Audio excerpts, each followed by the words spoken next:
Do that one. Yeah. Maybe if I put it here. Does that work? Does that work? If I put it here? No. Okay. Sign up to receive the slides and to receive our weekly newsletter of what's going on and in action, so that we can continue to build this network. There's my little family, 3 daughters and a son, and 2 daughters married, one about to be married, and a son there at the end with his girlfriend. The topic for today, your church and human rights. Who does it, and what does it look like? Christian advocacy, Matthew 22, Message version. When the Pharisees heard how he had bested the Sadducees, they gathered their forces for an assault. One of their religion scholars spoke for them, posing a question. See, I love this. It's the lawyers and it's the religious folk. All right? It's the establishment. And they pose a question that they hope would show them up. They want to expose the good man. They want to expose God. So, teacher, which commandment in God's law is the most important? And Jesus said, love the Lord your God with all your what? With all your passion. I think there's a lot of passionate people in this room. Otherwise, you wouldn't be here on this. I tell you, you wouldn't be in this room unless you had fiery passion. With all your passion and with all your prayer and with what? Intelligence. Okay? And then Jesus said, love the Lord your God with all your passion, prayer, and intelligence. This is the most important commandment, the first on many on any list, but there's a second to set alongside it. Love others as well as you love yourself. These 2 commands are what? Are pegs. Everything in what? God's law. Everything in God's law and the prophets hangs from them. So loving God and loving your neighbour are the pegs upon which everything hangs. Now, this isn't just personally. It's in your family life. It's in your church life. It's in your community life. And it's in national life. These truths, we have managed as a gospel people to shrink Jesus almost to therapy. We've shrunk the gospel to mean personal salvation. A personal truth versus a kingship truth, a lordship truth, a truth that is true for everybody. No one can escape it. If you hold to my teaching, Jesus said to his disciples, you will know the truth, and the truth sets you free. Anyone who sins to a sin is a slave to sin. But if Jesus sets us free, we're free indeed. Again, not just true for us, but for our families, our communities, and our nation. So what is the truth? Well, it runs with the whole revelation of God from Genesis to Revelation. And Genesis, in that truth, we hear the first fundamental truth that what? He is the creator. He knows how things work. He made things in his image. As we want to apply God's law, it all is rooted in his creation purposes. And God blessed them. And God said to us, to mankind, to be fruitful, to multiply, to fill the earth, to subdue it, and have dominion.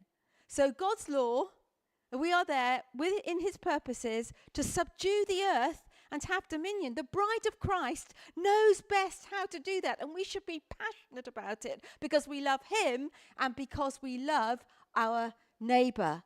And then God's laws are very simple. They are, the root of all law, the root of loving him is founded in the 10 commandments. Love him. Love your neighbour. Don't kill. Don't covet. Don't do adultery. Honour the Sabbath. Don't blaspheme. He is uniquely true. The one true God, Jesus, he is uniquely true.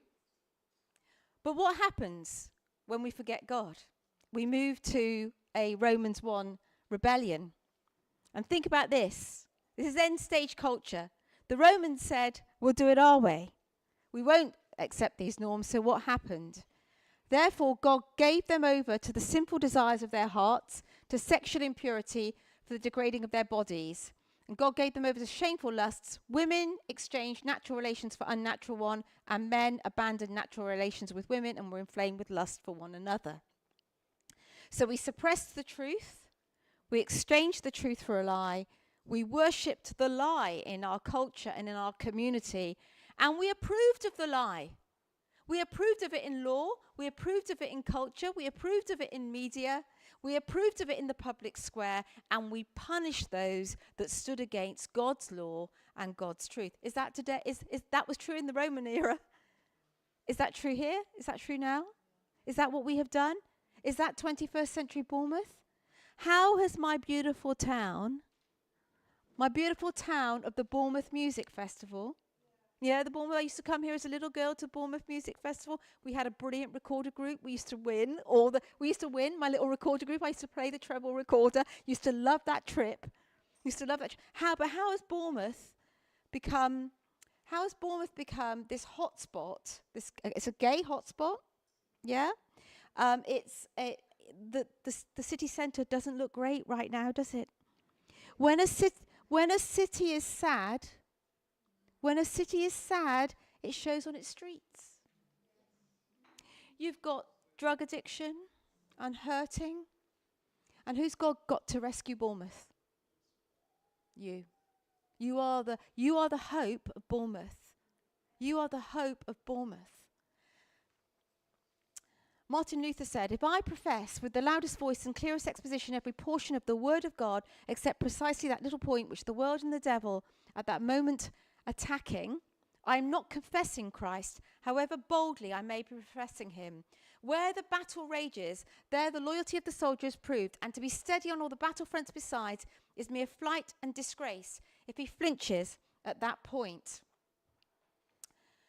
So where is the gospel under attack? On the protection of life, being made in God's image, male and female, on the pattern for family, marriage between a man and a woman, and the place of Jesus Christ. But instead, what we've done today in a Romans 1 culture, in a 21st century British culture, and it's a tale as old as time, it's Israel's story of rejection of God, is we have conferred upon ourselves the right to redefine our gender, the right to kill, the right to polygamy, the right to so-called sexual freedom, the right to suicide, the right to kill our children, the right to homosexual marriage, the right to prostitution and pornography, the right to suppress worship of God, and the right to blaspheme and worship idols. These are the human rights we have said that we want as a culture. These are the human rights that have become protected in our laws, and they stand at odds with the law that God gives us in order to flourish.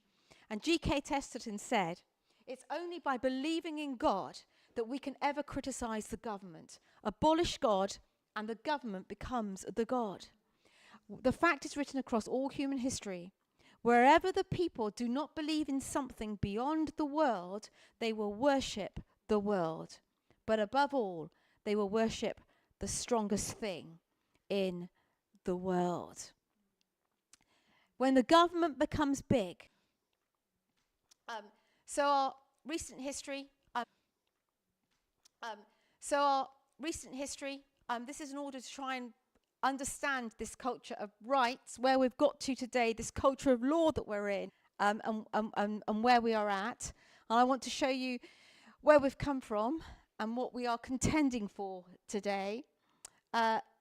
Queen Elizabeth was on the throne for 70 years. When she came to the throne, Lord Denning basically was taking his decision making. Right, who remembers Lord Denning? Yeah. I knew Lord Denning, Master of the Rolls. I used to take a lot of my student lawyers to go and see him fish and chips once a quarter in his home. I knew his clerk was called Peter Post. It is, I suggest to you, a most significant thing that a judge could draw his principles of injustice from the Christian commandment of love.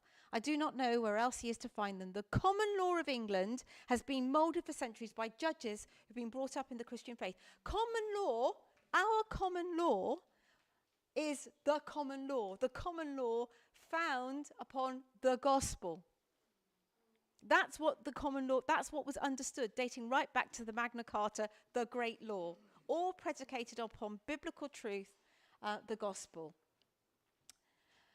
The coronation oath, said by King Charles, will you to the utmost of your power maintain the laws of God and the true profession of the gospel? All this I promise to do, he said. Presentation of what? The Holy Bible to him. Our gracious King, to keep your majesty ever mindful of what? The law of God and the gospel of God as what?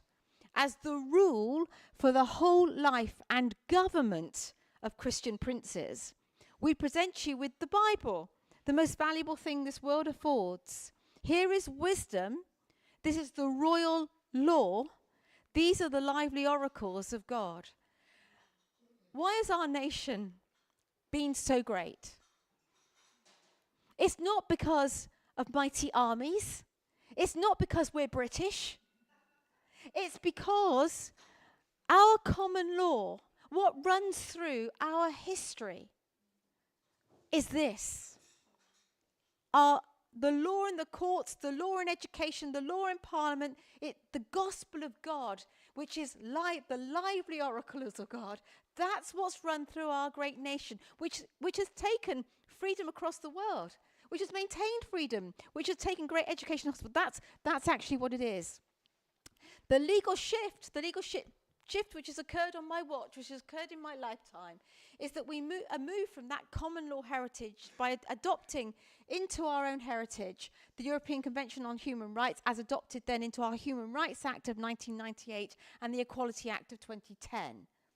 And what does it say? We reaffirm the European Convention of Human Rights, profound belief in those fundamental freedoms which are for the foundation of justice and peace in the world and are best maintained on what God says. What about when we begin to contend for that and we put that at the heart of our decision making? Well, that is indeed what we have done. And we have conferred those rights that I outlined earlier within a statutory framework. We have given a human rights is your sexual orientation. A human right becomes your sex. A woman's body, which then gets argued over the right of an unborn child. When the Queen came to the throne in 1952, abortion and homosexuality were illegal. Homosexual acts were illegal. Today, they're legal.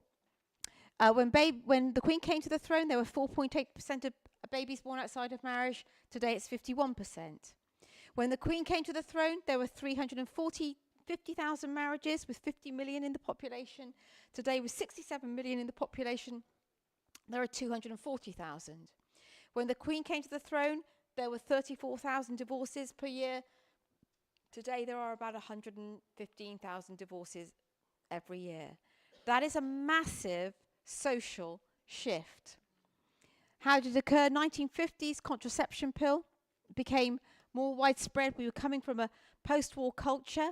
You then get into the 1960s and you get the pop culture. You get a free love culture. You get a sexual revolution culture.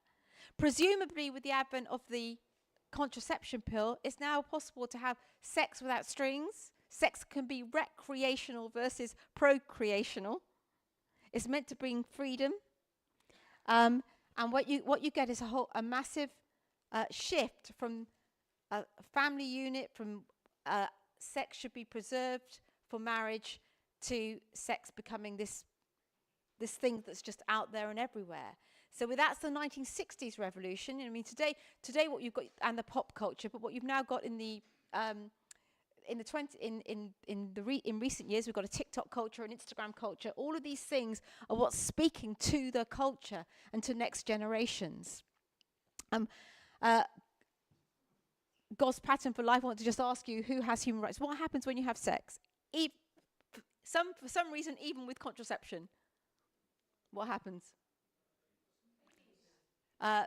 Babies are conceived. And if people aren't in God's creation ordinance of marriage, what happens when a baby's conceived out of his creation ordinance? There becomes a request for abortion. And so, who has the human rights? Who is human? Becomes a question that society asks. And I know that you've got a lot on this today, so I'm going to speed through this because I know that you've got the best in the business in this room in terms of making the case for our unborn children. A lifelong campaign. There's people that are giving their lives to this issue and whom I love a lot are in this room. People they're all here.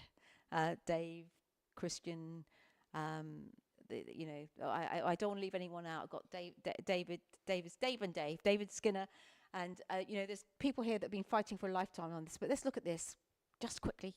These pictures I'm sure will be shown later. Isn't this amazing little eye bulging? Look at 19 weeks, and look, this is Moses. Look, here he is last August. Okay, and I took him late night shopping. Look, he's 3 months old yesterday. This is the most beautiful little baby in the whole wide world. He's my first grandson.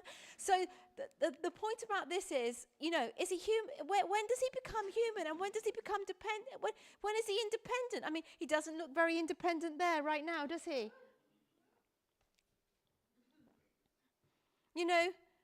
The idea that he isn't here, he was all nice and safe in the womb of his mum.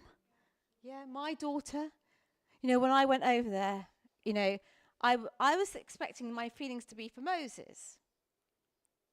And this is the thing that took me by surprise. I'm sorry, I know there's going to be some grandmas in this room and everything else. I just love my daughter. She's been a decade gone out of the house. She's a singer-songwriter in LA. I've been excited about this life. And kind of letting her get on with it, in a sense. And then suddenly I go over there, and she's my little girl, raising a little boy, and it's so powerful. Of course, I'm besotted with him, but the feelings were all about my daughter with her little boy, and she was going to have to do this, and it wasn't me. I wanted to help, and she had to do it. And the point about this is life. This is life in its fullness. This is what it's about. And this is what we have to speak to, because that's family, that's marriage, that's family, that's loving them, that's watching over them, that's being grandmas. It's being what we're meant to be. And if she were to have taken him, if we say he isn't human, if at any point this line is broken, it breaks much more than just, it's my human right. This is a human right. These kind of things that we're not making clear. Why in part? Because they don't know, do they? People don't know that he's not just a bunch of cells. They don't know that he's not. They've been taught he's just a bunch of cells. When does the church speak on the fact that Moses isn't a bunch of cells at this point? When does the church speak on the grandma love and the mother love? And the mother love that is powerful and to be nurtured and to be emulated and celebrated and rejoiced, and that is good for the whole of society. If we start talking about rights, we destroy that love. And we destroy, actually, what it is to be woman. And we rob society of it, and it's as if we are ashamed or scared to speak of these greatest and perfect truths. And when I say this, I know that there will be women in this room who have had abortions, and isn't it a glorious good news truth that Jesus loves you? Isn't it a glorious good news truth that when we speak and confess, he says, you're restored, you're forgiven, you're loved. And you will be in eternity with me, and all things will be restored. This is the good news message. This is the good news message. Because good law says, don't kill. From the moment of conception to the point of natural death. It's murder, common law says, is when a man of sound memory and of the age of discretion unlawfully killeth any reasonable creature, being and under the king's peace, with malice aforethought, either express or implied. It's the deliberate taking of another human being's life. Abortion, and this will be talked about later, and I've got a long way to go on this presentation and 20 minutes left to deliver it in, so I'm going to go fast. But abortion is illegal unless, but in fact, what have we done? First year, 21,000 abortions, until we get to a point where every year now we're at 270,000 abortions in England, Scotland and Wales, 10.8 million people. That's 15% of the entire UK population. 5 times, we've just been doing VE Day, 5 times the casualties in 2 world wars, and the whole of London obliterated.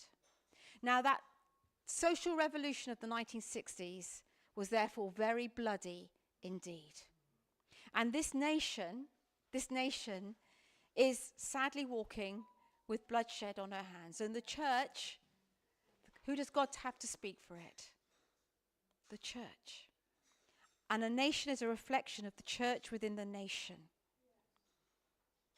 There are 10.8 million people who don't breathe, who didn't get to take their first breath. And we as a society, we as a government, we as a nation say this is a good. And we're going to export this abortion across the world as medical reproductive technologies and all women and girls have the right to make their own decisions about sex and childbearing. And so we say that our death culture is a good culture and we want to export it. No longer exporting the gospel across the world, but exporting a death culture. Until a point where during COVID, we say it's too dangerous for women to go to a clinic, an abortion clinic, so we will send abortion pills to their homes so they can self-abort at home. And we say this is their human right to take the life of their unborn children. We at Christian Concern worked very, very hard, both politically and judicially, to try and stop that. We failed. Even though the law says abortion is illegal, essentially what you now have is abortion on demand. Practically, I mean, not in law, but practically, because very often what happens is laws get broken. No matter how tight, once you give way a bit, laws get broken, they become the practice, and then later law follows the practice. And then the doctor who was saving lives by reversing abortion pills, Dr. Dermot Kearney, was the man. There he is. You can hear his voice, but I won't play the whole video because of time. He's actually saved. We're in the region of saving around 150 babies or more right now. So it's an amazing thing that's occurring. But he was investigated by the General Medical Council, the first doctor, I believe, in English history to be investigated for saving babies' lives. They wanted to remove his license. Thank God for the team at the Christian Legal Centre. We kept his license. We've kept him in business. And I would love to see a national reversing a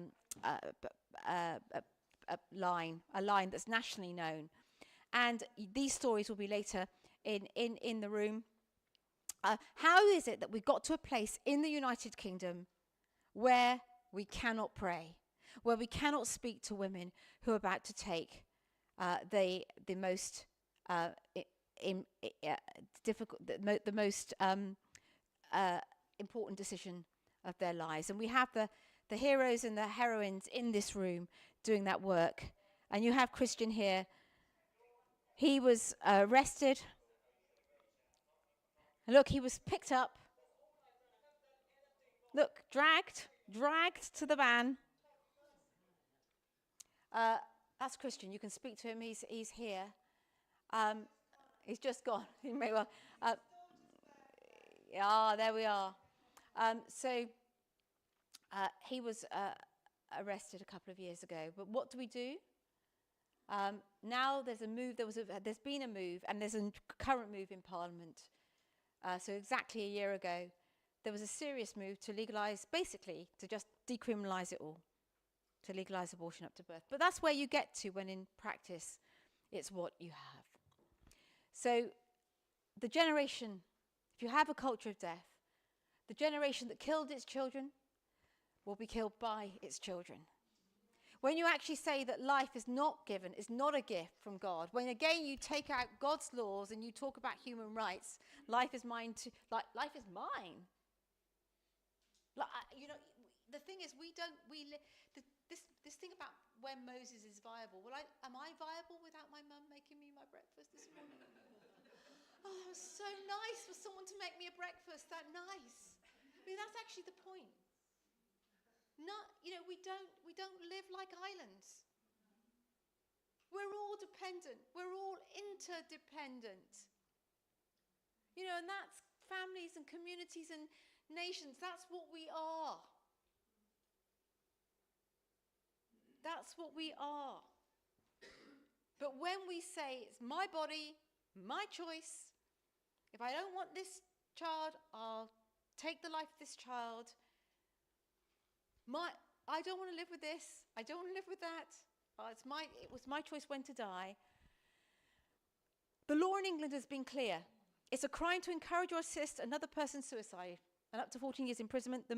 It's murder to intentionally take the life of another human being. What are we doing when we legislate to say that doctors can take the life of men and women, even if we say they're terminally ill and have got less than 6 months to life? Baroness Warnock, I've been doing resisting assisted suicide. We thank God for the resistance to assisted suicide, I think now for well over 30 years. I mean, this little Weymouth grammar school girl is getting quite old. She was born in 1965. I've been on this track for a very long time. Probably been involved in resisting assisted suicide is well over 10 times. When I stood up yesterday with the crowd in Westminster with 300 or so people there, how many times have we rallied? I confess I felt a bit weary, but what does God say? Do not grow weary in well-doing. It feels really hard this time. Back in about 2010, on another one of those bills, Baroness Warnock said, if you're demented, you're wasting people's lives, your family's lives, and you're wasting the resources of the National Health Service. If somebody wants to die because they're a burden to their family or the state, then I think that they too should be allowed to die. That's essentially the mentality behind it, and I tell you why.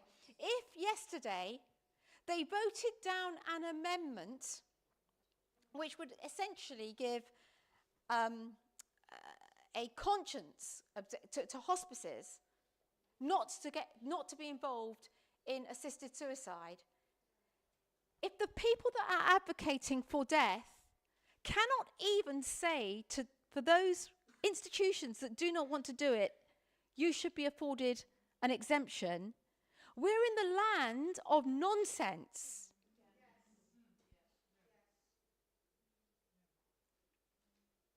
We're totally in the land of ideology.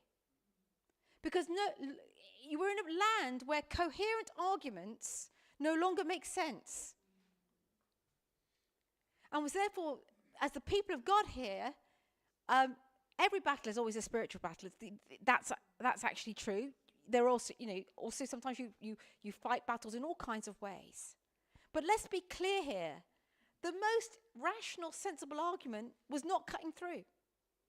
The idea yesterday that there was a closure for motion, a motion for closure early in the debate to close down arguments around amending the bill for so-called better safeguards, and the fact that passed shows you the mood music. Francis Schaeffer said, when you legalise for assisted suicide, it's the end stage of a culture. Now, we will be rallying again on Friday the 13th of June. Be there. Bring your churches. We need 3,000 people there. And we, the people of God, need to cry out that he would spare us. I confess, maybe because I'm getting old and grumpy. I remember, let's say 2006, the Joffrey Bill. Believing that if we won it then, we'd be secure and safe. The Lord has spared us. now I feel so tired with it, and also with how we are to God. He's been so kind to us. He's been so kind to us to spare us this far. So will you, the people of God, rise up? Because it's actually, this is nothing could be, this is literally life and death. People will die. But a lot of the weakening of law, hard cases, the Hillsborough disaster, this was the first time that the removal of food and nutrition became medical treatment. And we began to get in law the argument that it's in the best interests to remove food and fluid from a patient. Okay? So this is happening. Suddenly it becomes a human right to access that. And then, by the way, here are all the attempts at legalising assisted suicide.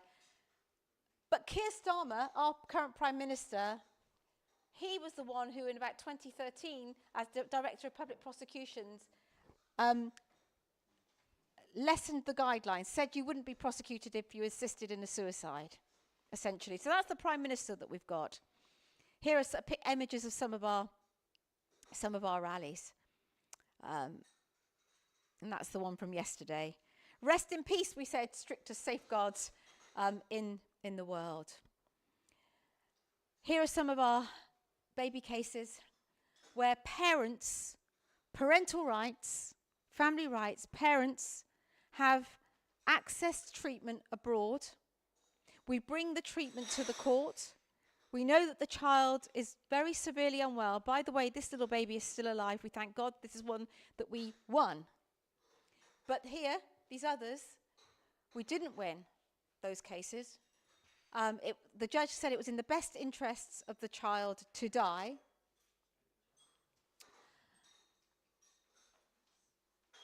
This one, let me just play you just a minute of this.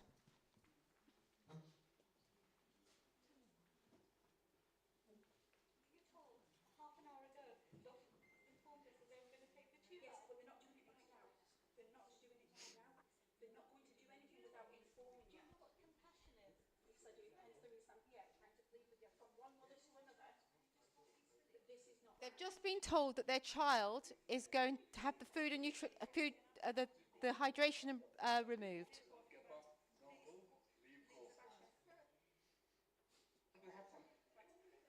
I've got medicine in my pocket. If you sit up reasonably on the chair, we'll get your medication. I can't, I'm feeling dizzy. I'm feeling dizzy. Why are you doing that? I can't. Let me on the floor. I've got chest pain. Let me have my medicine. I've got chest pain. Let me have my medicine. Calm down first. Let me have my medicine. I've got chest pain. I will have a heart attack. I didn't kick you. I didn't. Acting like an animal. It's disgusting. That's a consultant doctor. The father is a consultant doctor. The mother is a senior medic in the hospital. They were dragged away from their child's bedside.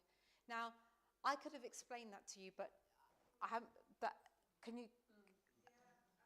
Yeah. And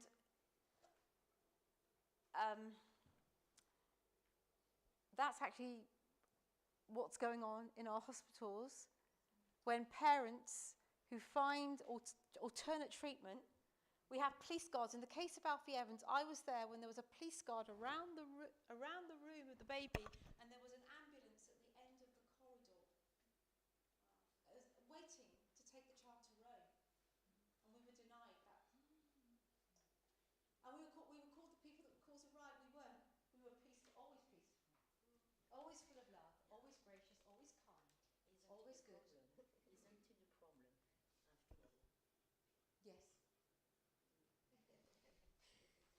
And we've just won a Supreme Court victory. This is a major victory coming after many losses, because very often the courts force you into silence. They say you cannot tell your story. We have to anonymise everything. And we've said that where the parents want to stand and advocate on behalf of their beautiful people here, we say that the court should be transparent. So that's a major victory for us. It's a major victory for justice. It's been hard fought. Contending takes years and years. It takes sacrifice. It takes laying down your life. It takes tens of thousands of pounds by hundreds of thousands of pounds by faith. Alongside all of this, Lifeline, reproductive technologies. For the first time, again, you have, in 1978, the creation of the first IVF baby. So for the first time, you divorce the act of creation, procreation, from the sexual union of a man and a woman. So it's now possible to create a life in a laboratory. That's in 1978. In the Human Fertilization and Embryology Act of 1990, I'm whizzing through this, okay, because I'm at time and I've probably, so I'm not almost at time, and I really want to get this information to you for the context of the rest of your day. For the first time, we're able to we create embryos because we now can. Bear in mind now, can you imagine, this is me now. I was called to the bar in 1988. So in 1987, 88. So in 1990 is one of the first tests. What, we're creating life and destroying life? Christian lawyers, this is bad. I'm young, but this is bad. We're to be the watchman on the wall. We don't know, those abortion statistics, we don't know how many babies have been created by way of IVF or are still frozen. So we create embryos for the express purpose of experimenting upon them and then destroying them. In 2008, we create animal-human hybrids. That's the mixing of cow's eggs with human sperm. In 2004, we create cloned human embryos. And because this is now possible, because we now can create life out with the sexual union of a man and a woman, suddenly, in a sense, we begin to commodify life itself, commodify the child. If the child is inconvenient, we are able to abort because it's a human right. If we would like a child at this point and it is convenient, we can make a child. We can make a child because if we're a woman, we can access donor sperm. If we're a man, because alongside all of this, what happens in terms of human rights, you can access surrogate wombs. So now, because all truth lines hold together, and this is reproductive technologies, which means that you begin to play with life and with family itself. So you redefine family, and it impacts the gospel. So what happens alongside all of this? Marriage, Matrimonial Causes Act. You begin to, in 1857, that was when adultery was decriminalized. All right? You begin to, 1960s, the hookup culture, you begin to say, begin to make divorce laws easier. 1969 and 1973. 1973, the first time, the concept of irretrievable breakdown. Also, you begin to have the idea of, remember once upon a time, cohabiting was called living in sin. Yeah? Well, then cohabitation became, in fact, the norm. So what you get then in law is cohabitation laws reflecting marriage laws, property laws in both reflecting one another. Then the gay lobby, 1970, you get the Gay Liberation Front established, begins to say, hang on, we want our relationships recognized in law. We want to have legal rights in law that reflect your partnerships. So suddenly we all become partners in law. And we become partners in these sort of these so-called family relationships. The Human Rights Act is passed in 1998. In 1992, you get the first Gay Pride Festival. We begin to get ages of consent brought down for having sex. We begin to say everyone can adopt. We begin to open up access. We begin to say you discriminate if you don't treat all of these different sorts of family units as equivalent.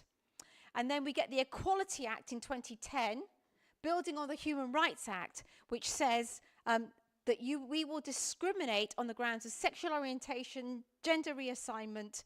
And so suddenly what you have in law is the protection of all of these varying human rights. Because what you've done in family is you've moved it from being a man and a woman married to being a man and a man, a woman and a woman, a man and a woman, married, cohabiting with children, either naturally or by way of surrogacy, donor sperm, adoption or fostering. And all of these are viewed as absolutely equivalent.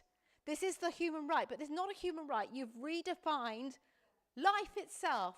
You've redefined family. You've redefined community.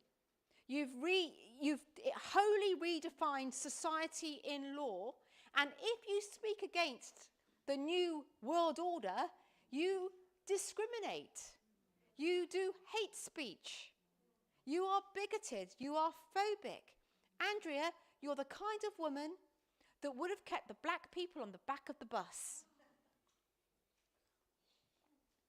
Because race is viewed like sex, is viewed like sexual orientation, is viewed like gender reassignment, and these are all equivalents in law.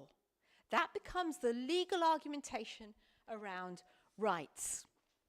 So you get to the point whereby today it's complete. You just basically have to give your spouse notice that you're divorcing them, and after 6 months you're done. It's like a contract.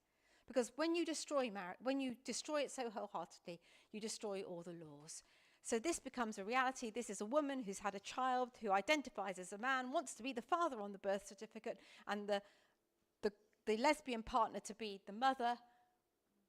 We pray for this person and this child. This becomes the family unit, and judges say beliefs about matters such as sex outside of marriage or homosexuality held by the majority in the 1960s are as distant to modern Britain as ancient civilizations such as Nineveh or Babylon. This is where, again, I'm going to run through some of our cases here very quickly.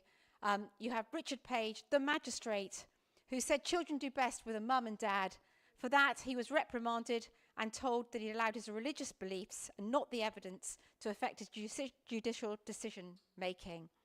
Then he was removed from his national health position as a non-executive director because the gay group at the hospital complained, and one person from that group complained anonymously that nobody would come to his hospital, where he was a non-executive director, if they knew that he was on the board.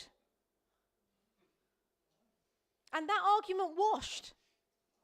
We're in 2016, and sadly, we were taking his case, and he died.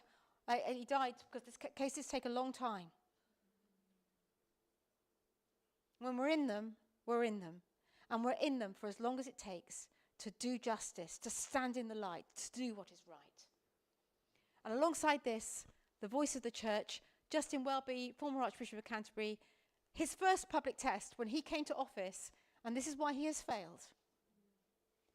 It's clearly essential, this is in the House of Lords, that stable and faithful same-sex relationships, should where those involved want it, be recognised and supported with as much dignity and the same legal effect as marriage. That was 12 years ago, 13 years ago, so the trajectory was always bad. The church then could not make a clear sound on what marriage was for the next 15 years. And that sends a very poor signal to the church. Church of England also blesses when people transition, blesses people with their new name. They have liturgy for it. This is an evangelical bishop doing that. Very often we come after the former Archbishop of Canterbury, but I want to say, where is the evangelical church? Where is the charismatic church? Where are we? Where are we? And where would they be? Where would they be if they were put on the spot, just as Justin Welby was put on the spot? Cathedrals are being lit up with gay pride. Methodist Church votes for same-sex marriage. It's an amazing irony that I'm a Bible college lecturer who is dismissed for speaking about a biblical opinion. This is my tweet. It wasn't me attacking gay people. It wasn't me even attacking pro-LGBT people. It's just naming the fact that homosexuality is an invasive because that's the way I believe it happens. He was reported to a counter-terrorism agency. He was pulled off the college with his 6 children.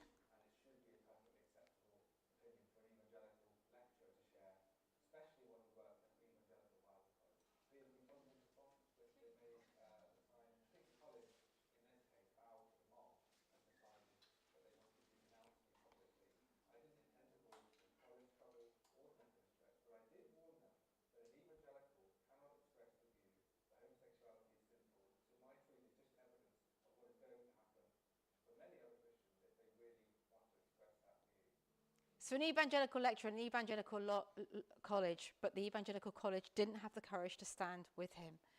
So the point about it is, this is the reason why I'm saying Christian Action Dorset, you have to find your voice, you have to be bold and unashamed of these truths. That's how we're going to make the difference. Look how bold the gay lobby is. This is what we're about to see coming up in June. We've sought to resist these flags. We've been unsuccessful year after year.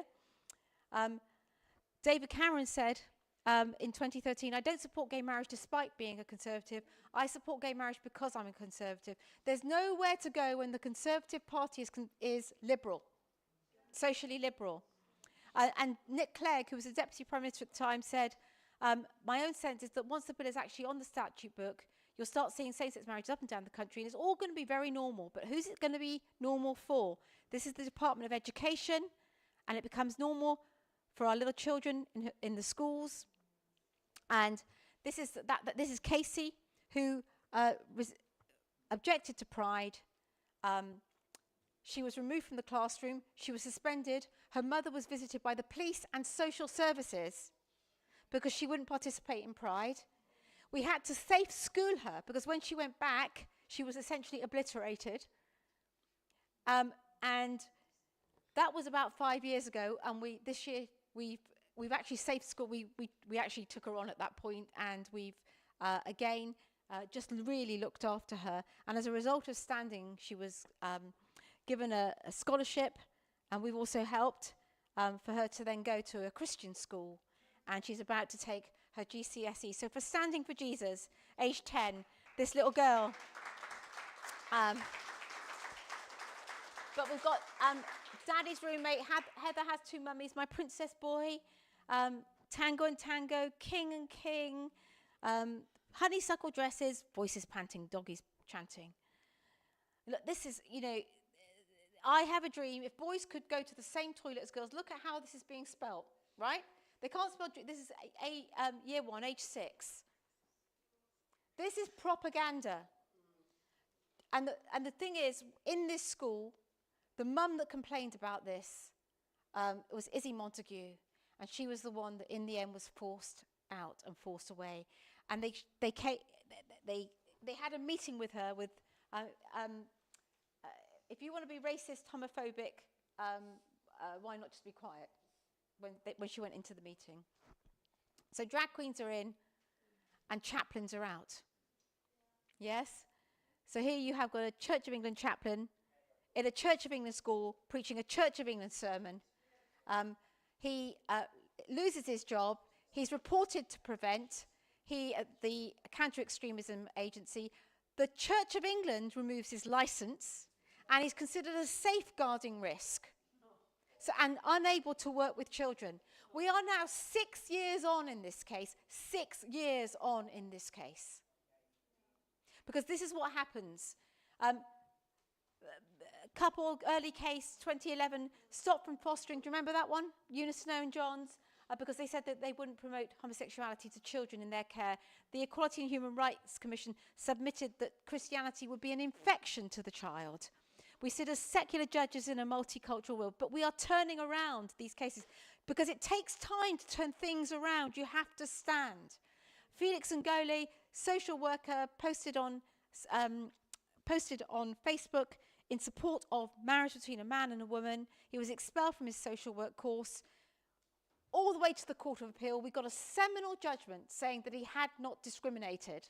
Seminal judgment, really important for freedom of speech. Really important with regard to social media.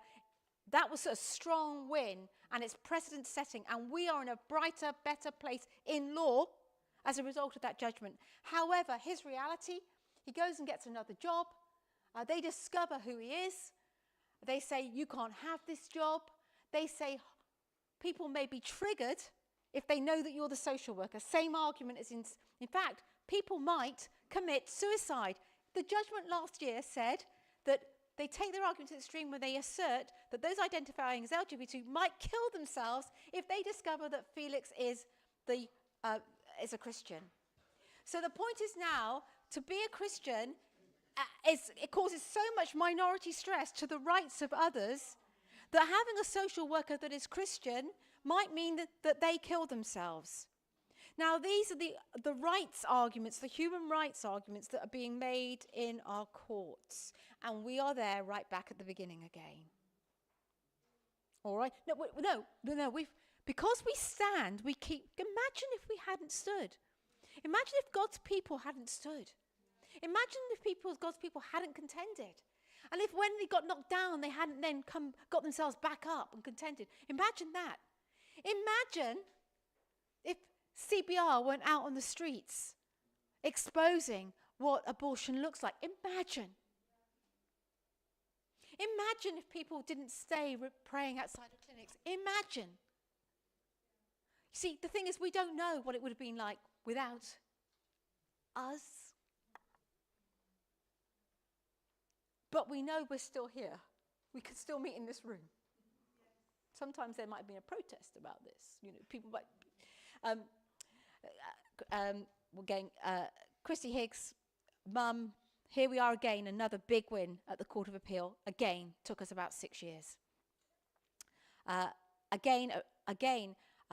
Lovely parents concerned about 6 and 8 year olds cross-dressing, identifying in the opposite sex, brought this to the attention of the Church of England School.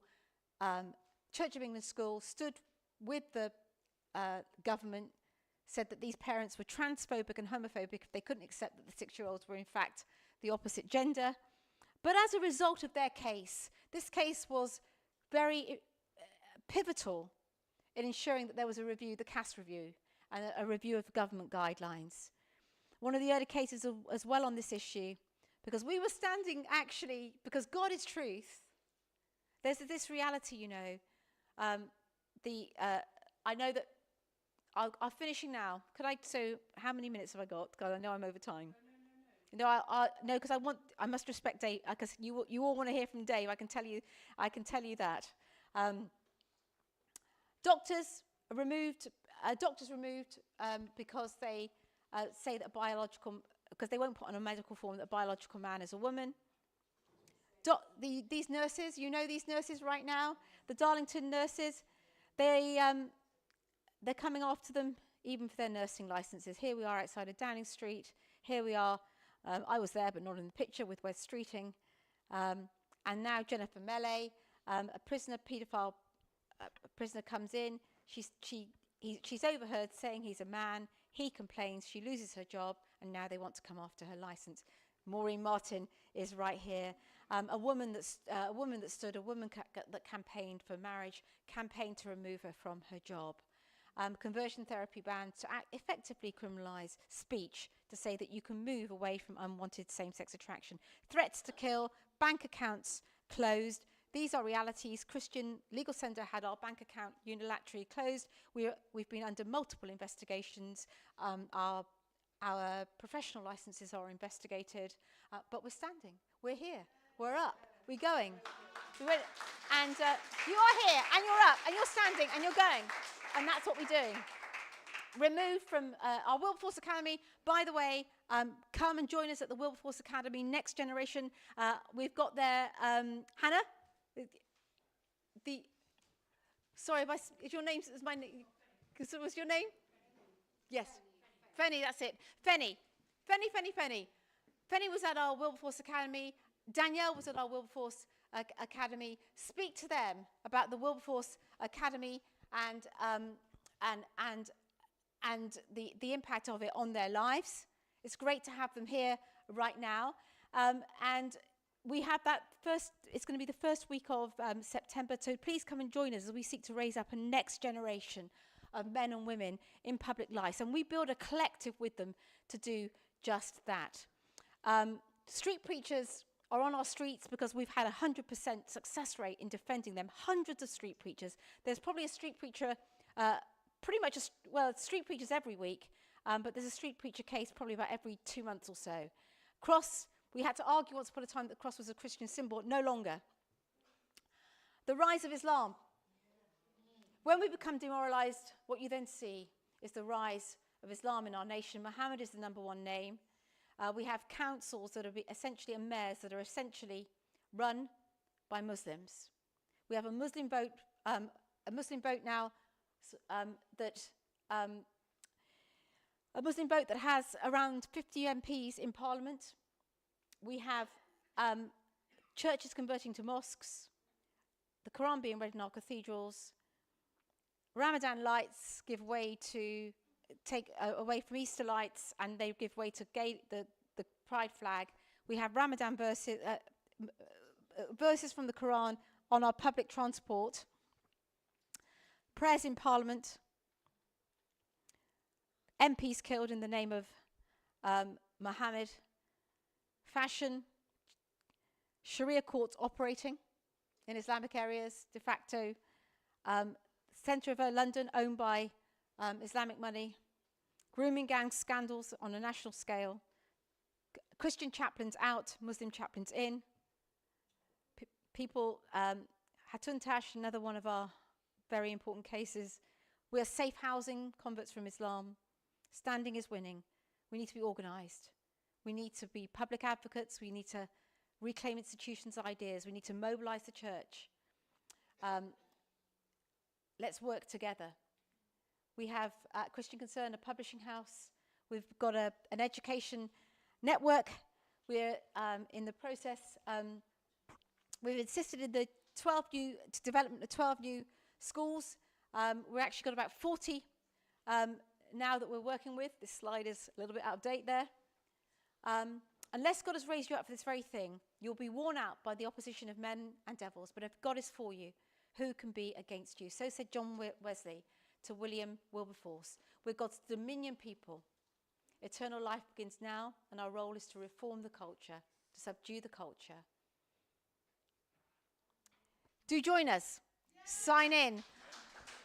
Courage is the flower of conviction. Courage is the flower of conviction. And be courageous here in Bournemouth. Continue, those of you that stand. You've got strong cases here. You've got Adrian, David, Livia in this room. There are people that are on the ground here. You've got CBR in this room. You've got Next Generation in this room. You make a difference in Bournemouth. You make a difference in Dorset. You set an example for the rest of the country. I've taken 15 minutes over my time. It's really important that I know that that's bad, because David is one of possibly the greatest apologist that I think, in terms theological apologist. I'm actually next with, I've got Lois there, who's married to another, the two greatest in the country right now. She's married to the other one. And actually given the theological apologetic for the humanity of our unborn children. So David is worth every single second and more of your time. Thank you.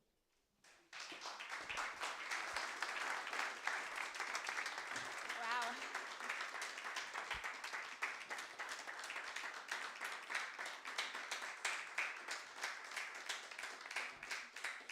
Wow, what a whirlwind tour of the Christian political landscape. It's a real blessing to hear all that compact information this morning. We've got about 15 minutes for a coffee break at the back. So do grab a coffee and a chat about what you've heard with those that you're sitting with, and then we'll be recommencing with our next speaker in about 10 to 15 minutes.